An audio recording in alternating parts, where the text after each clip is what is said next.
Hi guys, welcome back to my YouTube channel. This is your girl AdriennaDC. So I must apologize, you guys. I want to say I'm missing in action. I've been dropping the ball. I'm not on top of my uploads, and yeah, I'm not uploading as much as I would like to, you guys. I don't know. I do apologize, but my schedule is completely thrown off, and I'm a little bit like I'm like trying to, get a grip of everything. I literally have like a lineup of videos, to give you guys, but I'm not getting a chance to film them, So yeah, just bear with me, you guys, and please, stick and stay, where it's at. But yeah, tonight I'm gonna be giving you guys my anti-haul video. Now, a minute ago, Ange from 50 Cents UK, she tagged me, well, she did her own perfume tag video, and it was called, an anti-haul video. And at the time, I didn't have any fragrances that I just didn't feel like hauling. I mean, I'm a fragrance lover at heart, so it's like, if I don't have it, then I probably don't know about it. And yeah, maybe I don't know, it just hasn't intrigued me as yet. But I have done a few sniffing around, and I've explored a few fragrances. There have been a few perfumes I wanted to get my hands on, but when I smelled them, I wasn't into them, as well as some of them I haven't got my nose on. But at this point, I'm just like, based on the reviews, I'm not quite sure, I'm gonna be getting them. So today I'm going to be giving you all the fragrances that I will not be hauling, okay? And I think I'm concrete and sure on that, because I made sure that I did my research as much as possible to, finalize how I feel with regards to these fragrances. So yeah, these perfumes I will most definitely will not be hauling anytime soon or anytime at all. Yeah, if you guys are interested in seeing my anti-haul video, then by all means keep on watching. If you guys are new here, please don't forget to hit that subscribe button. Make sure to hit that notification bell, so that way you will be notified every single time I upload. And let's just get right into the video. So the first fragrance that I'm not going to be getting is actually a new release for 2021, and that is the My Way Intense by Giorgio Armani. Now, I did not like the original My Way. There was something in it that kind of jumped out at me. I think there is a very strong note of bergamot in the original that comes off really strong, and a little bit hint of green in a citrusy floral perfume, and that just didn't grab me. But this one, if you guys saw my sniffing fragrances, or should I say trying out new fragrances video, then you guys would have saw that I smelled that fragrance in Selfridges, and it is a beautiful perfume. The new one, it has a an overdose of tuberose, as in 2 tuberose notes in the heart. You do smell the tuberose. It's warm, it's sweet. You do get, I think there's some vanilla to it as well, so it comes off like a really beautiful fragrance for fall. But I'm not into that perfume. It's not nice enough for me to go for. So for me, My Way Intense is not coming home, but it is most definitely a beautiful fragrance.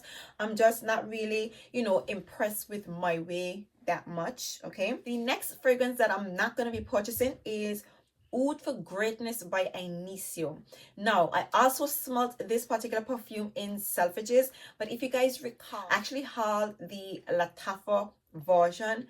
Now, there isn't a drastic variation between the original Lattafa, the original Oud for Greatness, and the clone.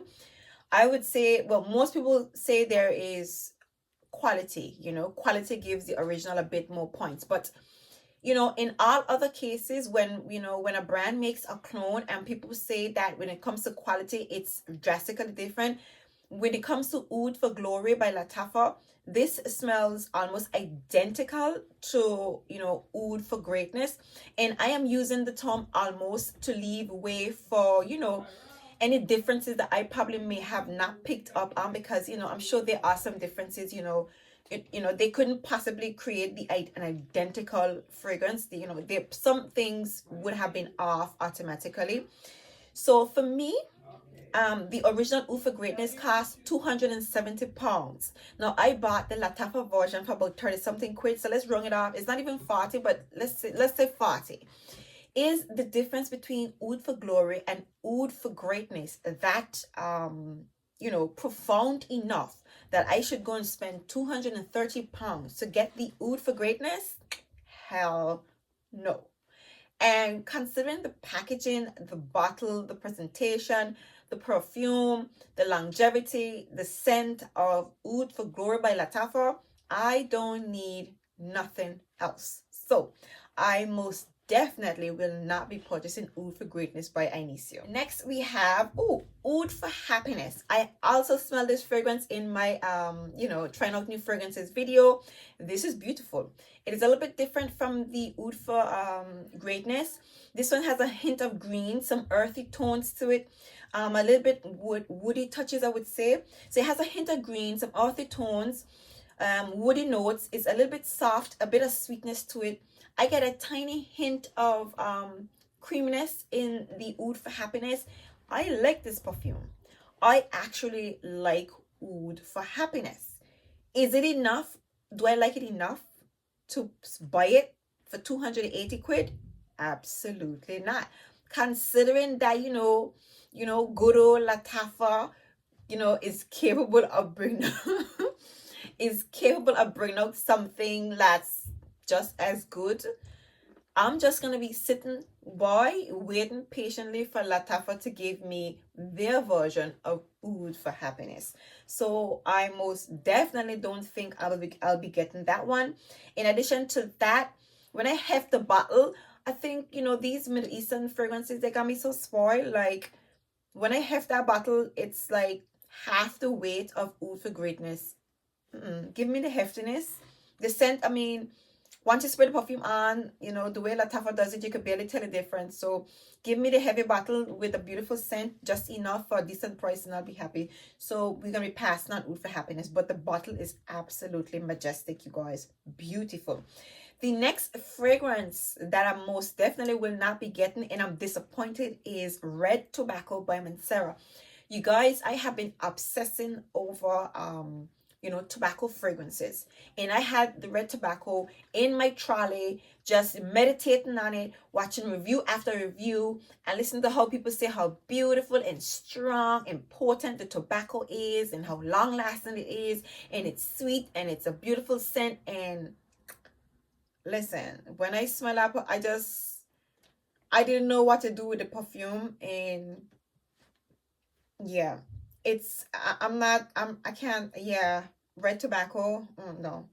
It smells, it doesn't have any patchouli, because when I smell the perfume, I went and I look up the notes. It doesn't have any patchouli, but it smells like a dirty patchouli. Like if you smell the dirty patchouli, like I have a perfume here that I had gotten from Killian, Straight to Heaven. Unless I got a bad batch of Straight to Heaven. Straight to Heaven is a perfume that I sprayed on and I had to scrub off because the scent of it was that much, it wasn't pleasant. Red Tobacco wasn't as harsh, but I would say that what I get from Red Tobacco, it smells like watered down gasoline. And I do apologize. In no way am I trying to bash Mancera, but that is what the fragrance smelled like.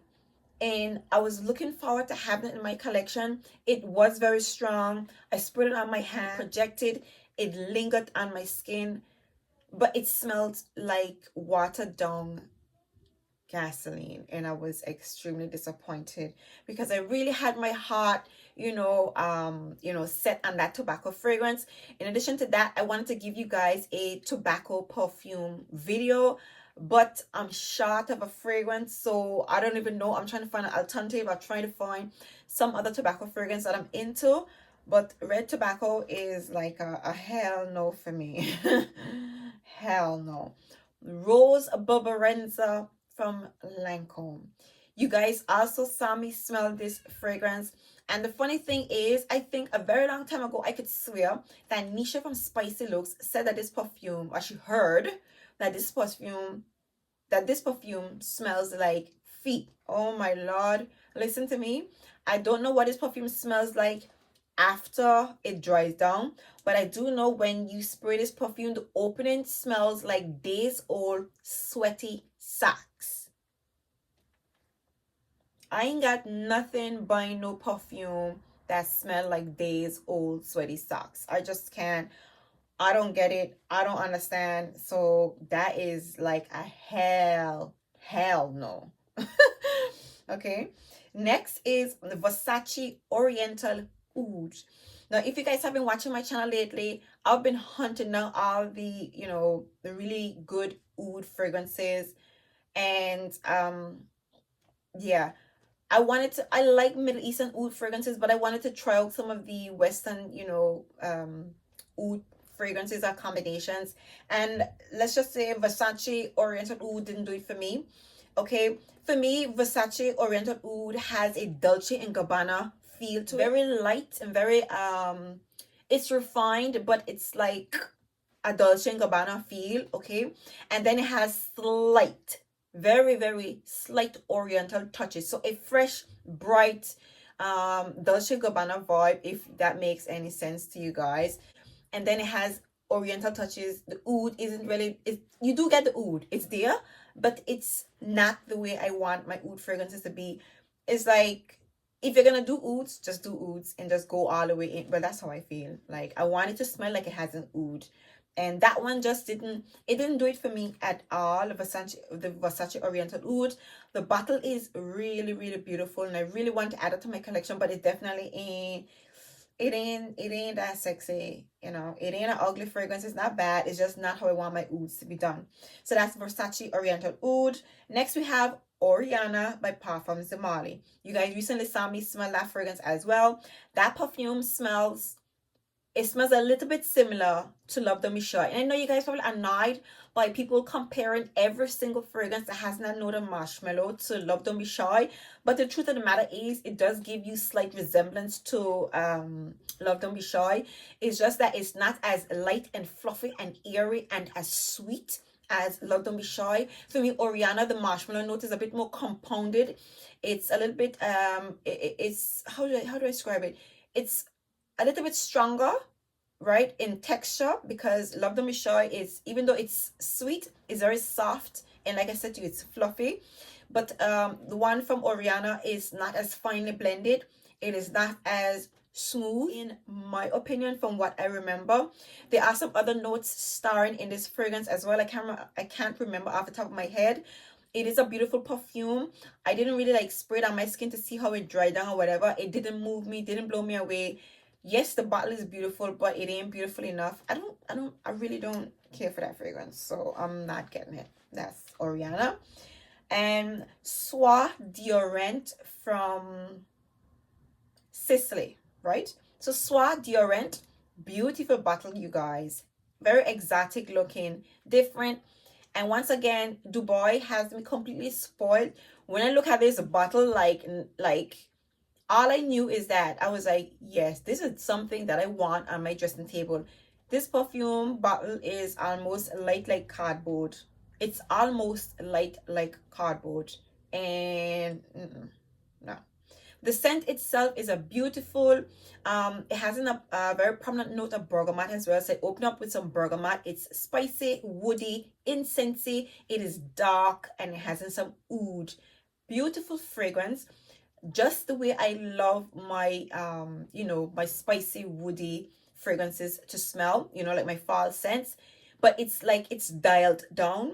It's like it's mild-ish. Okay, it's mild in terms of, you get the notes, you get the scent of the fragrance, but it just seems as if they use half of each ingredient in it, so you get the essence of it, but it's not punchy, it's not like loud, it's not like it's, you know, safe enough to say I like my spicy, woody, incensey, oudy Oriental fragrances Dubai style. Let's just, you know, put it out there. I like my fragrances in that category, Dubai style. And while that one definitely gives me Oriental vibe, Middle East vibes, but it dialed it down a notch, made it more Western, modernized, and a lot more crowd pleasing, and a lot more tolerable for somebody who isn't really into those really harsh fragrances. So no, I don't like the bottle because it's so light, and the scent, it's a beautiful scent, but it's just not, you know, it's not enough for me. But it's a beautiful perfume. Last but by no means least, Apple Brandy by Killian, you guys. I have not smelled this fragrance, but I have heard one or two YouTubers say that it doesn't last. No, I am a collector at heart. I want this perfume just to sit on my table to add to my collection of, the On the Rocks collection. I want it in my collection. However, it doesn't last. I don't know. This one here, I would probably revisit in the future, but right now I don't like that people are saying that it doesn't last, because in my mind there's so many other fragrances out there that I can get that's gonna give me, it's gonna be really strong, really long lasting, a really beautiful scent for me to explore at this point in time. So I don't mind waiting for now. I'll explore other fragrances and maybe I'll come back to Apple Brandy in the future. So there you have it, you guys. These are the fragrances that I will not be getting right now. I won't ever be getting in some cases, except for Killian. But yeah, this is my anti-haul video, my anti-haul selections. I do hope you guys enjoyed, sitting down with me, chopping it up for a hot little minute. If you guys did in fact enjoy this video, please do give me a big thumbs up. Make sure to subscribe to my channel. It really helps to, grow my channel and let YouTube know that you guys are enjoying my content. Please don't forget to hit that notification bell so you will be notified every single time I upload. And until next time, see you guys in my next video. Bye.